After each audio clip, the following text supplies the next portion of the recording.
Aloha, everybody. Welcome to Kona Faith Center. Again, I'm glad you're visiting the channel, and we just are so happy to be here with you. Please give us a thumbs up because I know you're going to like this interview. And we thank you for doing that. And if you have not subscribed to our channel, we have so much going on all throughout the week, and we put things up on video.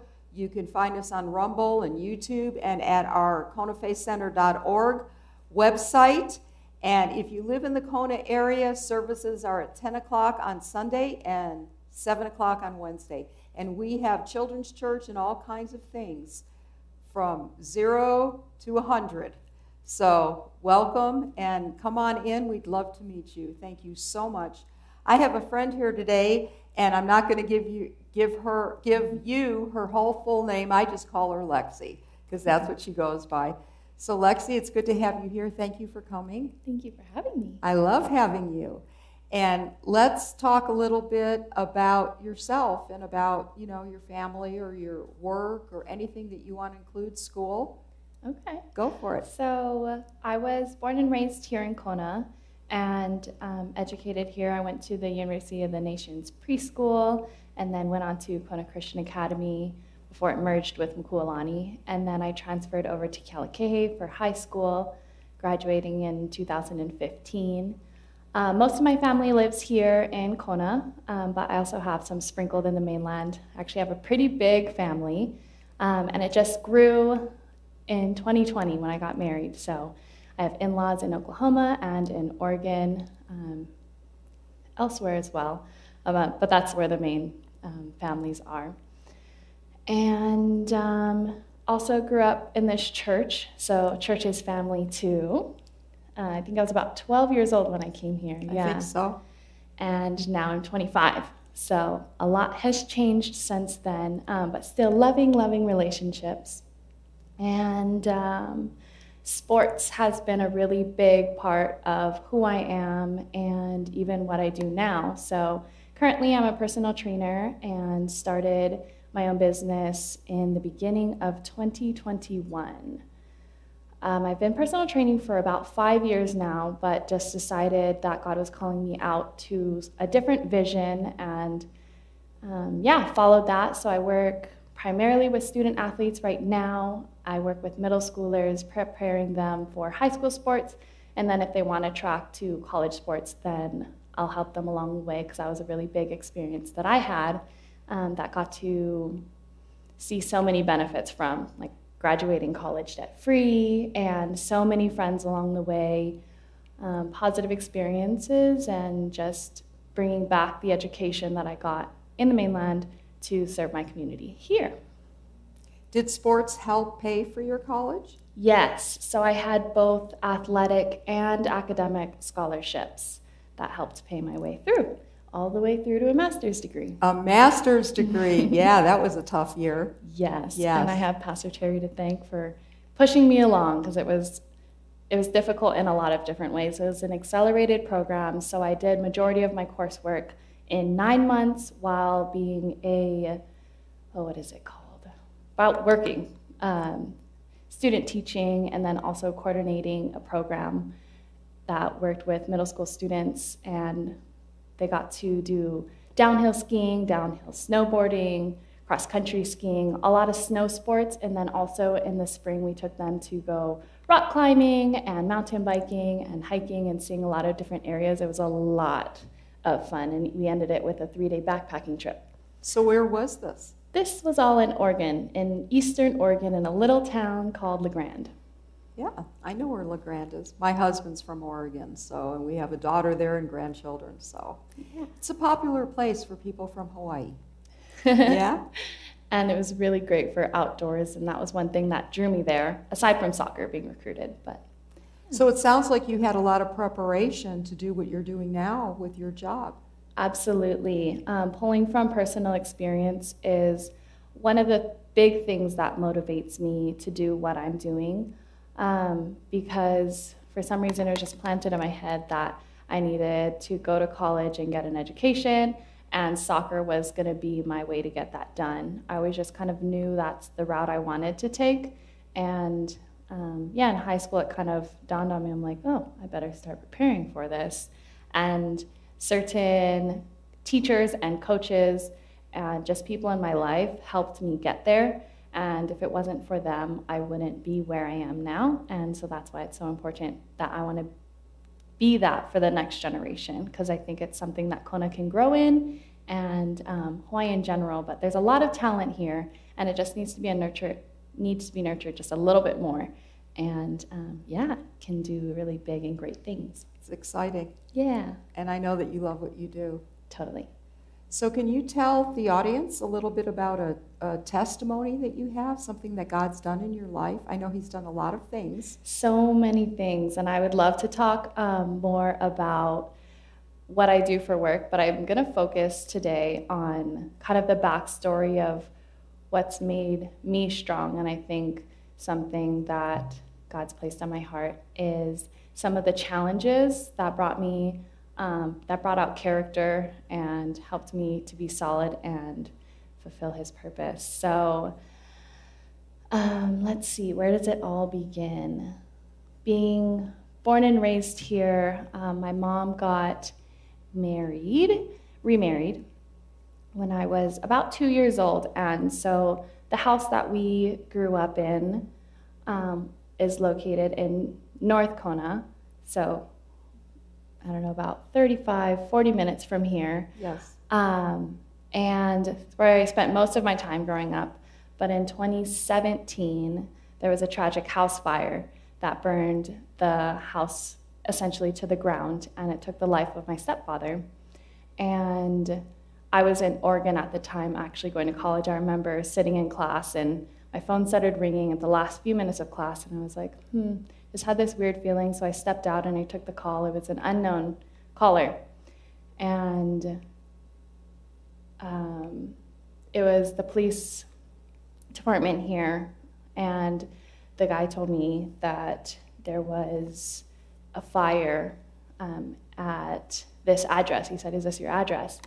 And I said, "Yeah, but I'm in Oregon." And he said, "Who lives here?" And so I had to give all those details of birthdays and even car details. Just, he asked me so many questions and was just listing them off. And it was like just kind of sinking in that there was a house fire there. And he said, "Okay, you call your mom and your brother, and I'm going to call your stepdad." So I said, "Okay."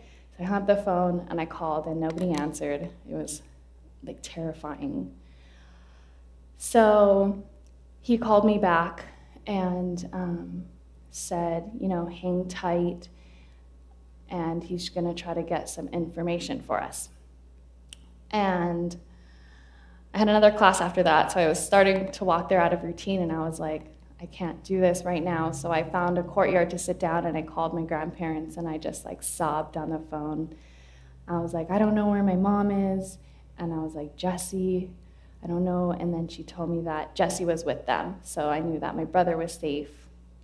It wasn't until a couple hours later that my mom called me back, and she was okay. She was at work, and she was going to go home. And yeah, so that was the kind of shocking feelings that I was experiencing, and that I was the first person to be called. But then it was just 2 weeks left in my college quarter. So I had to finish up, and I had just missed 2 weeks from an ACL surgery, soccer injury actually, which there were some really good details in that God's goodness was all over it. But I want to tell you about the goodness of God, because that's the part that brought me to where I am today. And so through all of this tragedy and really hard times, it brought my family together, and it exposed some really difficult things that we had to grow together through, come together and heal. And all of that was challenging in different ways. But for me personally, he sent me out to New Zealand. So I studied abroad for 3 months, just 2 months after that. So the fire happened November of 2017. I came home for Christmas break 2 weeks later, and then left for New Zealand 2 months later. And it was an opportunity, it was a godsend, is the way I like to put it. And it was a lot of fun. This was all lined up prior to the house being burnt down. And I had wonderful Christian roommates, which was amazing, on this street full of just worldliness, and just met some amazing people that was able to just be free and have fun and be lighthearted when I knew deep down there was so many hurt things that I had to deal with, but it gave me the space and the time to do that on my own. And yeah, so that was a really great time for me. And let's see, fast forward a few more months after New Zealand, I came home, and still feeling some of the tragedy and the loss. And everything in that house had to be disposed of. So the things that burnt were obviously gone, but the things that weren't tarnished by the fire got tarnished by the smoke of the fire. So it was a total loss. Everything involved in the house had to be removed, thrown away, and that was a really hard thing for my mom. And itemizing each of those things, the insurance, the process, it's like amazing how many things you have to go through even after the devastation of the fire. So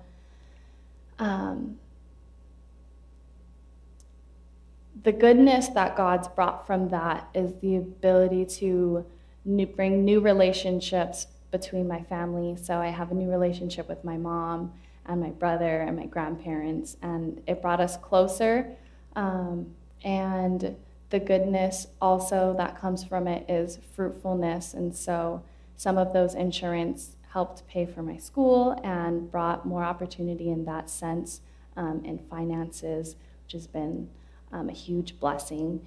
And also just learning how to grieve, what that process looks like, and what it feels like to just rely on God for the joy, because in the midst of really dark circumstances, He always gives you a silver lining and just gives you something to move forward to. So one thing I really looked forward to while I was in New Zealand, healing from an ACL, was coming back and playing soccer. So I got really fit, really healthy, and I had to do my knee rehabilitation on my own for the most part, which taught me a lot about knees and how to heal. And so in my profession as a personal trainer, that's really helped me with people with knee pain. I'm like, okay, well, if this certain move hurts your knee, let's try strengthening in this way. And helped several people with knee replacements come back, and they're pain-free and things like that. So that's awesome. Yeah. Because a lot of people can't go back into soccer after they've had what you had done surgically. And it's just so good to hear that other people that you have, you can help them with whatever they're going through. That's awesome. That's awesome. Yes, God's goodness also continued. So my knee has made 100% recovery. I got to play my senior year, and it was the best season that I've had at Eastern Oregon University, and at the time was the furthest we'd gone in the national tournament. So we made it to the Sweet 16. We got to travel to Alabama, and that was just kind of my college career goal, was to make it there. First year, we turned the program around my freshman year and made it to the conference tournament. The second year, we made it again. The third year, we won, and then the fourth year, we made it all the way to the national tournament. Yes, that was an exciting time. Yes. Very exciting. Definitely. So I'm going to ask you one more question. Is that okay? Yes. You said that you grew up in the church, about 12.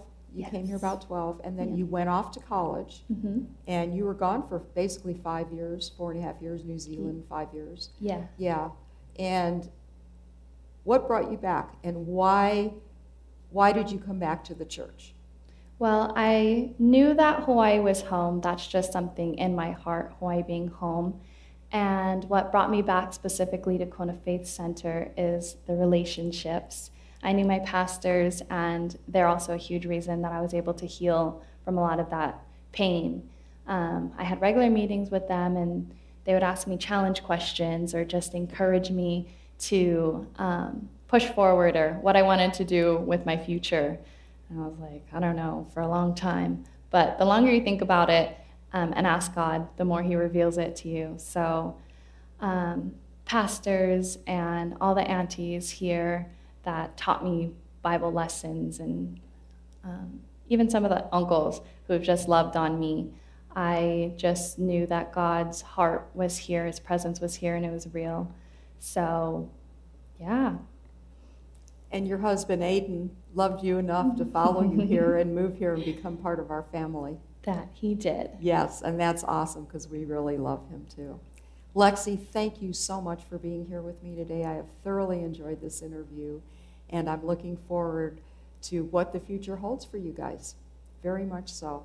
Thank you all for watching. We're just grateful that you tune in to our channel, and we hope to see you at church if you do live in the Kona area.